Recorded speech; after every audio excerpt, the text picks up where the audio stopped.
Warnings of an imminent risk of famine in parts of Gaza. That's due to Israel's attacks and the blocking of humanitarian aid and food supplies. Malnutrition is affecting many people, in particular children, with long-term risks to their health.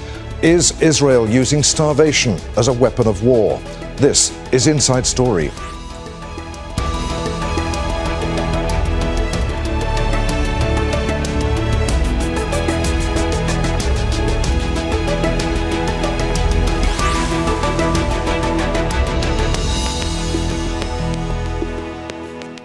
Hello, welcome to the programme. I'm Adrian Finighan. Israel has used some of the world's most advanced weapons supplied by the richest nations to kill and maim tens of thousands of people in Gaza, most of them children. But throughout that, Israel has also been using some of the oldest and most lethal weapons of warfare, siege and starvation, to target all those in the Strip. An organisation set up by the US government, the Famine Early Warning Systems Network, or FuseNet, says that people in parts of Gaza will soon face famine conditions.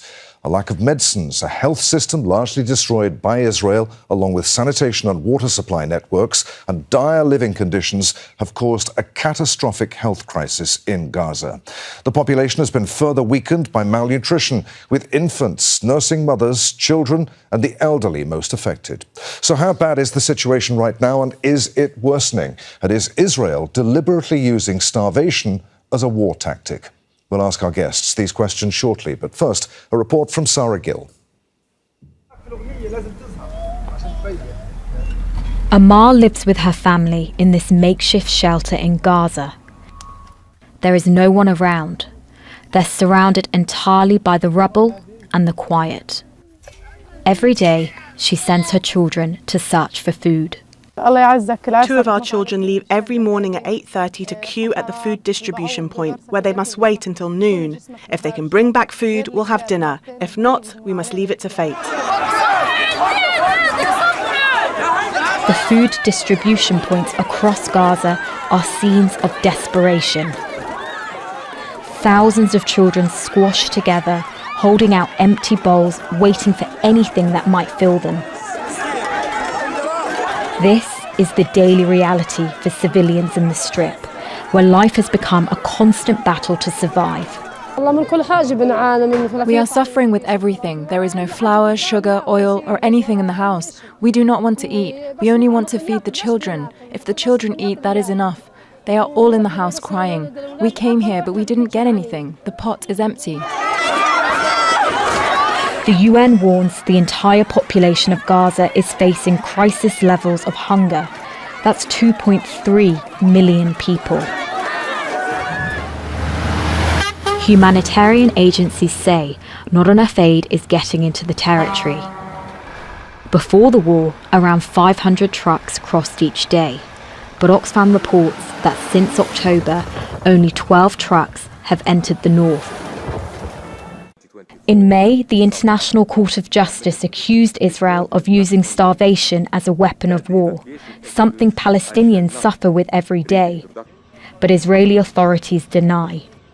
The main interest of Israel, or the idea, is to let the humanitarian assistance get into the Gaza Strip to go to the people of Gaza. We are not in a war against the Palestinian people, we are in a war against Hamas.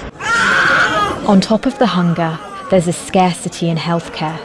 Most hospitals in Gaza are no longer able to operate after Israeli attacks. Others can only function partially.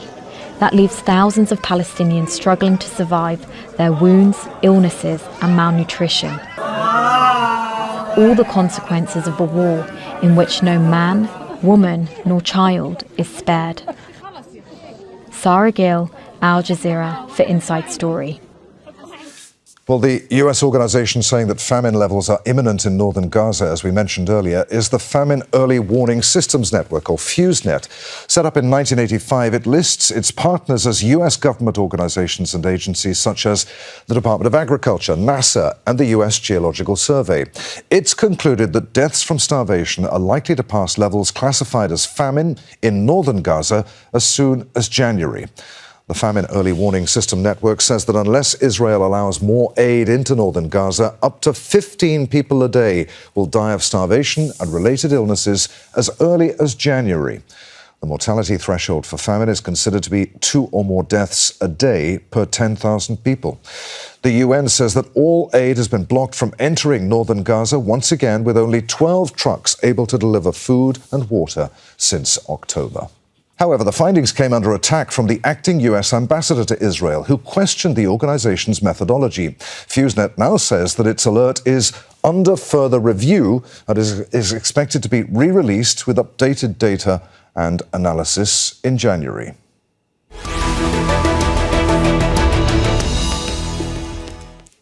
Let's bring in our guests. Arwa Damon is the founder of International Network for Aid, Relief and Assistance. She joins us from Homs. Neve Gordon is Professor of International Law at Queen Mary University in London. He joins us from London. We hoped to have had a guest from the World Food Programme, but they withdrew just before we began recording this programme. Anyway, Arwa and Neve, a warm welcome to both of you. Arwa, let's start with you. You're a frequent visitor to Gaza. Give us some ideas to what conditions are actually like right now on the ground in terms of food security. There is no food security, Adrian. I was in Gaza earlier this month, actually. And when we say there is no food security, by that I mean that families can't feed their children fresh fruits or vegetables. They don't know where their next meal is going to come from. If we are talking about a source of protein, there is no sources of protein that people can even buy on the market. If we're talking about something very basic like flour, there has been for weeks now a flour crisis in central and southern Gaza that has been so severe, so dire, that in some instances, people trying to get bread from the bakeries are being crushed to death. And those people have been children and women. And what aid organizations have had to do now is try to prioritize the few trucks that are permitted entry into Gaza into making sure that they're only carrying flour. What this means is that critical items such as winterization, obviously temperatures are freezing cold right now in Gaza, those items are not being entered at this point because a priority is being given to flour. You can go to any hospital in Gaza and you have children who are injured who are not healing from their injuries because their bodies are not strong enough to fight off infection, and that is because they're quite simply not getting enough nutrition. And just to maybe put this into a different sort of perspective, I spent a month in Gaza. I can afford, to a certain degree, the crazy prices on the market. But the thing is there's nothing to buy. So even if someone does actually have the means, such as myself, let's be very upfront about that, I was still only eating one meal a day because that's all you can actually find. And I was actually able to bring in food with me prior to my trip. Neve, Israel continues to insist that it's doing nothing wrong and that it's fulfilling its obligations under international law. Is Israel using starvation as a weapon of war? Definitely. I think we also need to look at the history of its use of food insecurity and starvation to understand the current moment. This is, well, what we're seeing now is a kind of cumulative situation, but actually since Israel occupied the Gaza Strip in 1967, it has been using food and food insecurity as a tool of management and control of the Palestinian people. We have tables of the Israeli government showing that it calculates the amount of calories that it allows to enter the Gaza Strip, and keeping the Gaza Strip in regular periods, not in cycles of violence, right above the catastrophe level. And then in each cycle of violence, when suddenly there's a bit less food, malnutrition spikes. Now, that was before October 2023.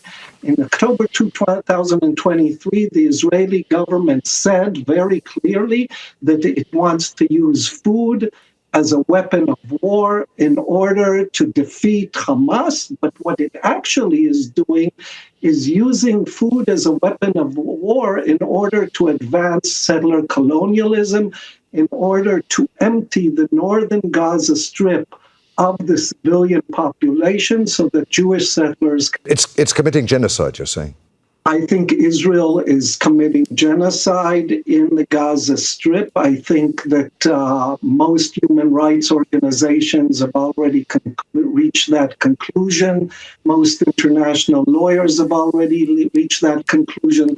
And even the International Court of Justice has said that it's possibly genocide already back in January. And we're almost a year later where the situation is much, much more grim than it was in January.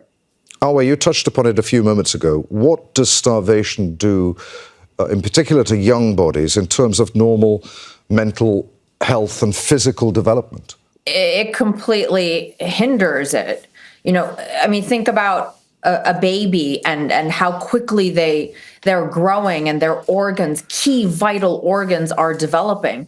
They cannot develop properly if their young bodies are not getting the nutrients that they need. Children who are malnourished are much more susceptible to disease and illness. And on top of that, we have the very severe catastrophic war injuries that are taking place. Look, when I was in Gaza, I went up to Gaza City and I was visiting this one malnutrition center, and they had one child who was there, a little boy. His leg was amputated, his foot was partially amputated, and he had been entered into the malnutrition center, which was very small. It only had a few beds, because his body wasn't able to properly fight off the infection. It was too weak. And I was speaking to his mother, and she said that, you know, her son had asked her one day for a banana. And she obviously knows that bananas are packed with nutrients, so she went out and tried to find him one on the market. Well, that banana cost $25. She couldn't afford it. In the bed right next to this little boy was a little girl who had actually been injured up in northern Gaza. She was at Kamal Adwan Hospital, which, you know, has been besieged and bombed numerous times. And she wasn't healing, and she was emaciated. Her legs were so skinny, the pins and rods holding them together were thicker than her leg itself. Her father took a great risk to transfer his daughter to Gaza City. And I say her father had to take this risk to transfer his daughter to Gaza City because ambulance transfers are not being facilitated by the Israelis. So he had to do this on the back of an ambulance because doctors warned him that if his daughter wasn't able to get the nutrients that she needed, she was not going to heal. She was going to die from infection, from the injury, and that death would have been brought on effectively by malnutrition, by starvation. You have examples like this throughout the Gaza Strip. The most vulnerable are children who are injured, and then children and adults who have pre-existing medical conditions. I met a number of kids who have cerebral palsy, and they are barely breathing at this stage in these tents. You know, their parents are beside themselves. They don't know what to do. One mother I was talking to was saying that she was boiling some rice and water and feeding her son rice water because that was all that they could find. Nothing about what is happening in Gaza right now makes any sense whatsoever. And you can spend as little as an hour in Gaza, and I promise you, Adrian, you will not leave Gaza without being fully convinced that this is the deliberate extermination of a population. Neve, as an occupying power, what obligations does Israel have under international humanitarian law? How has it managed to continually flout those obligations, to violate them? I mean, the basic obligation of an occupying power is to protect the civilian population. And so Israel is actually doing the opposite. Israel, from day one, has targeted the civilian population in the Gaza Strip, making all kinds of claims that the combatants use them as human shields and all kinds of, but killing, as you said in the beginning, we're getting close to 50,000 people. But at the same time, it has been using every mechanism in the book, from destroying hospitals and all other life-saving and life-sustaining institutions in the Gaza Strip, whether it's the water, whether it's the production of food in the Gaza Strip, etc., to basically starve the population and render them docile to do whatever Israel wants them to do. And if they don't, as it has been said, they will die. So it's a policy of extermination in violation of the law and in violation of the spirit of the law that says that the occupying power is responsible for the well-being of the civilian population.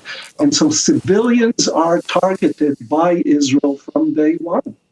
I just want to play you a clip, Neve. You talked about it right at the beginning of the programme. Israel's former defence minister, Yoav Gallant, a Harvard graduate who's now wanted for war crimes by the International Criminal Court, said this at the outset of the war.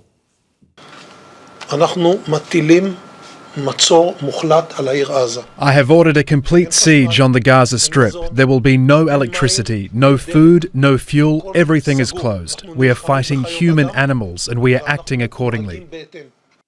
Neve, that showed intent right from the outset, and it's landed them in, as we said, the International Criminal Court. Is there any indication of Israeli policy changing? What is the legal definition of using food as a weapon of war? The actual legal definition is using, depriving people or civilians of objects indispensable to the survival, including willfully impeding relief of supplies, and using starvation of civilians as a method of warfare. And Israel, as the Gallant just said, but it's not only Gallant, several ministers have said similar things like Gallant, intentionally decided to use food as a weapon of war, which is a crime, of course. And what we're seeing now, over a year later, is its manifestation. Now, as has been said, food operates differently than a bullet. A bullet kills you immediately, while food initiates a process of slow death. And we're now seeing the effect of this process, where every day people are dying of famine. But this is still nothing compared to what we will see if Israel does not stop its policies. And according to Israeli human rights organizations who filed an appeal way back in March against the Israeli government, asking the court to demand that food be allowed to enter the Gaza Strip. The court has yet to rule over 9 months later, but Israel has admitted to the court in its responses that it is not delivering sufficient amount of food. It does not deliver food on the Jewish holidays. It has delivered approximately, on average, 30 trucks of food per day throughout October and November, while before the siege began, before October 7th, 500 trucks were entering, and the Gaza Strip had at the time also its own productive capacity to feed 15-20% of the population. So today we are in a situation where people are dying daily, and some of them, their death will come in a few months, but it will be as a result of what is happening today. Arwa, what obstacles has Israel put in Arwa's way as you try to help the people of Gaza? Look, there are multiple obstacles that we keep trying to circumvent, but they're really two key ones. The first is what is actually being cleared to get into Gaza. Right now, the average wait time for a truck is roughly 74 days.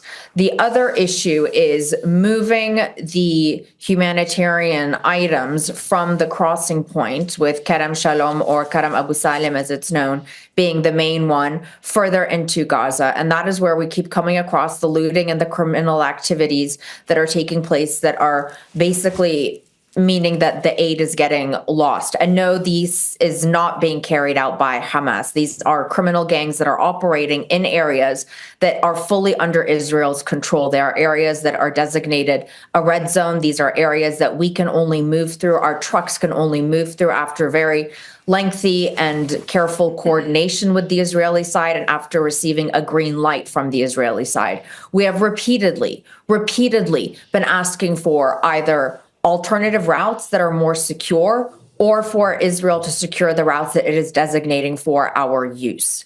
We have also been asking to be able to use some sort of protection for the convoys. However, on the few occasions where aid organizations have attempted to use the remnants of Gaza's police force to protect the convoys, they have been bombed. There have been efforts earlier in the year to try to also use the police force to secure the route that, again, Israel designates for our use. They have been bombed. The other challenge that we face is what we can actually move within the Gaza Strip. And this is where we really move into kind of the realm of the absurd. So let's go back to talking about flour and the fact that there is a severe shortage in central and southern Gaza. 25-kilogram bag of flour in southern and central Gaza costs roughly $700 to $900.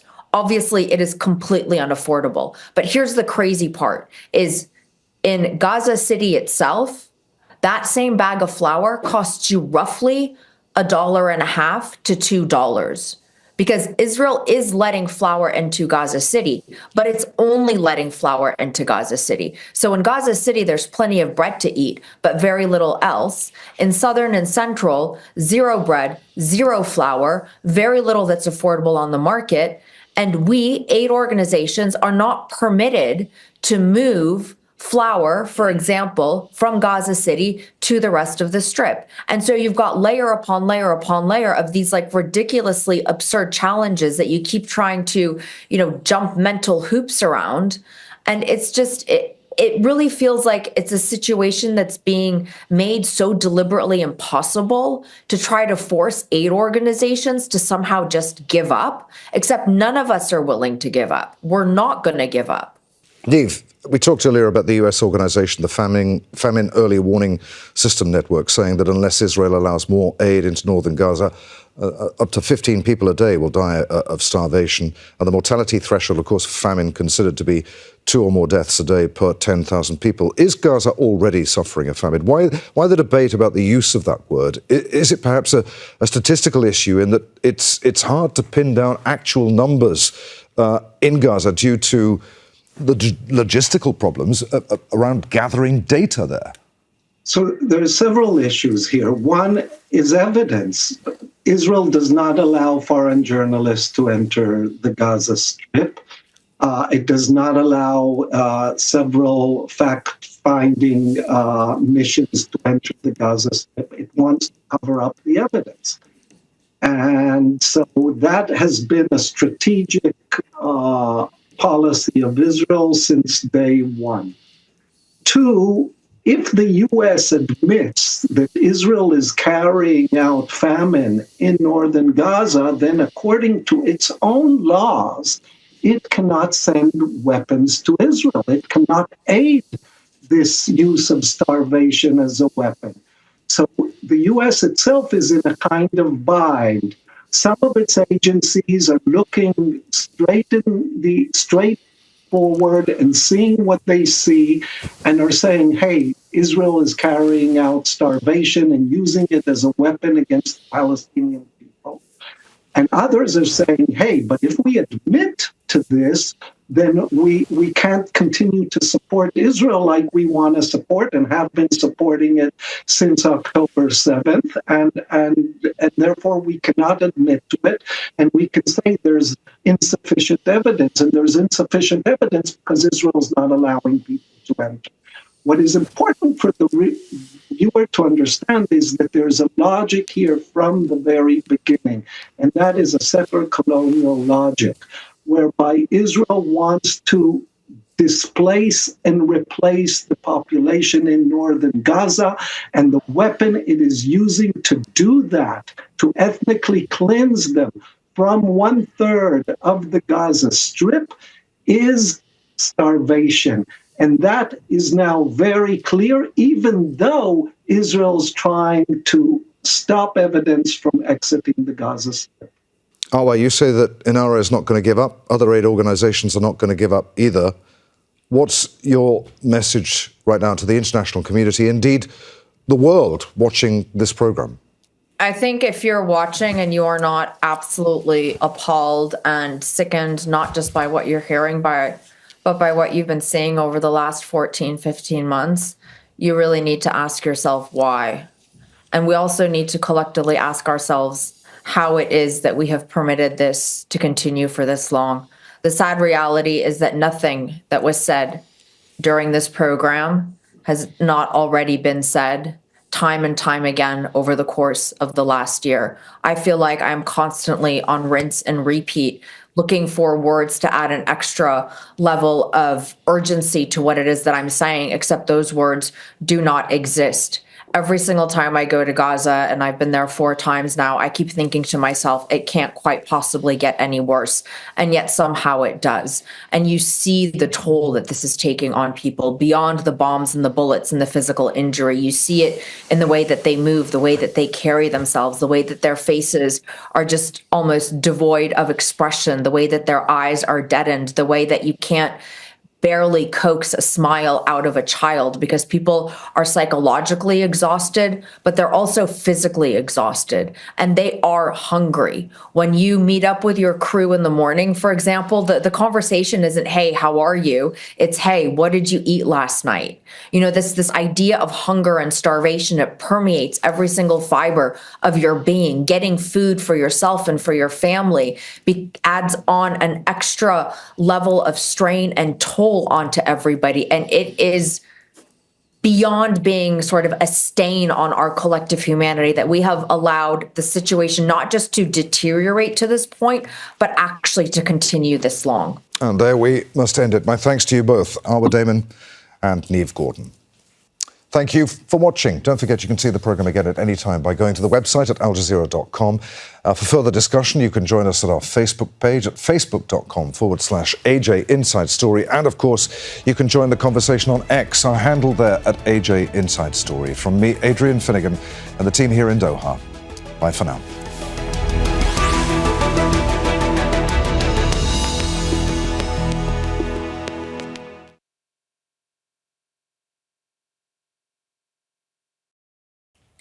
Make sure to subscribe to our channel to get the latest news from Al Jazeera.